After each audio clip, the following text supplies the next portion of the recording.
Dans ma tradition, il y a une sagesse qui dit « Tu ne regarderas pas ce que tu ne dois pas regarder, de peur d'être possédé ».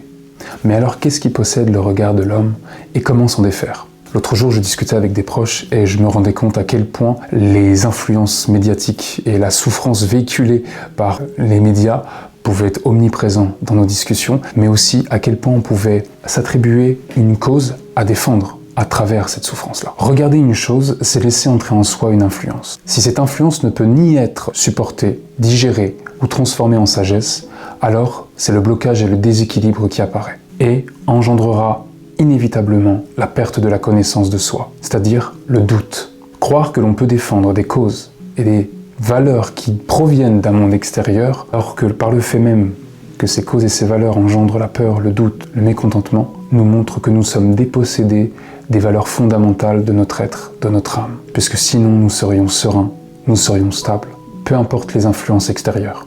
Alors comment faire ? Premièrement, prends conscience de qui regarde derrière tes yeux. Qui est-ce qui te pousse à regarder telle information ou telle situation ? Est-ce la peur ? Est-ce le doute ? Est-ce le mécontentement ? Ou est-ce que c'est le beau ? Est-ce que c'est la vertu ? Regarde, la manière dont tu regardes une situation va dire beaucoup sur ce qui se cache dans tes yeux.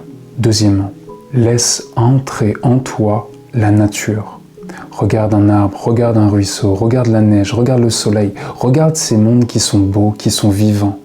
Et laisse-les par leur authenticité entrer à l'intérieur de tes yeux, dans l'eau de tes yeux et toucher l'eau de ton cœur. Ce sont ces mondes qui vont te permettre de retrouver un apaisement intérieur. Troisièmement, prends la responsabilité de te dire que lorsque tu regardes un événement ou une information, tu vas devoir lui donner un chemin de sagesse, c'est-à-dire ennoblir ce que tu rencontres à travers ton regard dans ton cœur, pour ne pas te faire déposséder de tes propres valeurs.